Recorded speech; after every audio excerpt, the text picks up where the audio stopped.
I've been writing poetry since I was a teenager, and for me it was a way to express my emotions. And I felt the page was something that listened to me, where perhaps people would not. So for me it was a way of freely expressing how I felt. And if I could make that into a poem, make it into something beautiful, then that was great for me. I had achieved something, whether anybody ever read it or not. So I didn't share my poetry for many, many years. And when I moved to Bournemouth, and I lived on Gramercy Island for 16 years. But in the later stages of that, I started to do more social things out in Bournemouth. And one of the things was going along to the Winchester Bar in Bournemouth Triangle and discovering that people stood on stage and performed their own poetry was just a revelation, and I was just so impressed and thought, this is brilliant. And my partner at the time said, you could go up there, you do poetry, you could go up there. And I was like, oh my god, I don't think I could do that. But sure enough, the next month I was there with a few poems in my hand, and I was like, can I, very gingerly, I'm going to put my name down. And so I did. I had about 5 poems. I went up on stage and performed, and got loads of encouragement, huge round of applause, and I was just blown away by the whole experience. I was like, wow, people here actually looking at me on the stage and listening to what I have to say and giving me a round of applause. And it was just a lovely experience, and a place where you could be yourself, you could perform anything, and you would get a brilliant response from the audience, and it was such a lovely place. Sadly, that all ended when the place was sold on and became another restaurant. But running alongside that was another open mic poetry night called The Platform, and at the time that was at the vegan cafe over the road, the Mad Cucumber. And so I started going there, and started performing poetry and joined in with the in crowd. And it was often so busy, every seat was taken and people would sit on the floor, and there'd be music as well as poetry, and again a great atmosphere. Also art at the time, they were doing a month, the Artist of the Month. So people would bring their artwork in, put it on the walls, and try and sell a few pieces of artwork. So I used to go along every time, and a friend of mine, Erin Lowry, was running it at the time, and he co-hosting with Miriam San Marco, who had been running The Platform then. And she was sort of ready to move on to other things, and sort of talking to Erin about, could somebody else take over? And he thought of me very kindly and said to Miriam, well, I think Abby would be a good fit for this. So Miriam asked me, and I was like, actually, yeah, I'd love to run a platform.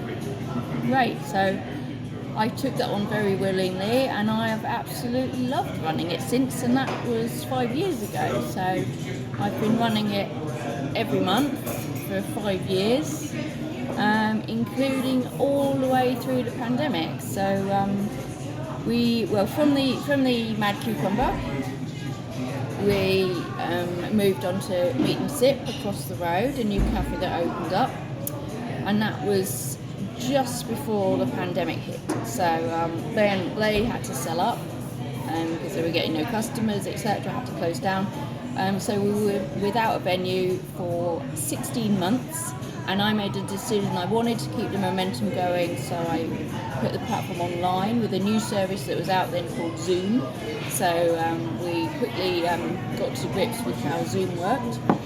And I managed to keep it going all the way through the pandemic, month in, month out, keeping going online. And we had people not only from Bournemouth and Poole, and Christchurch, but also people from Salisbury, people from Oxford, people from Bridport, people even from London.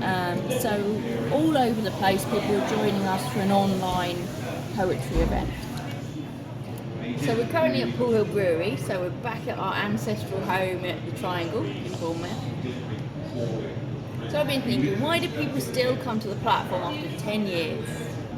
Well, platform is an opportunity for you to share your work, share your story, your poetry, your imagination, without judgment, without political bias.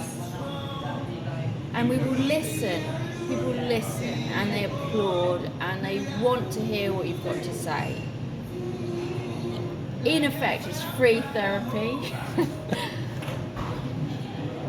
It's a place you can say what you need to say, you can get it out, and people are there and people will listen.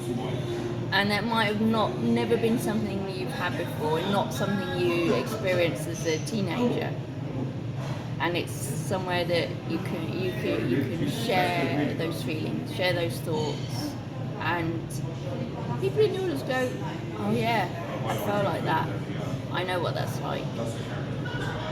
And you've won then, you've won. You've got it.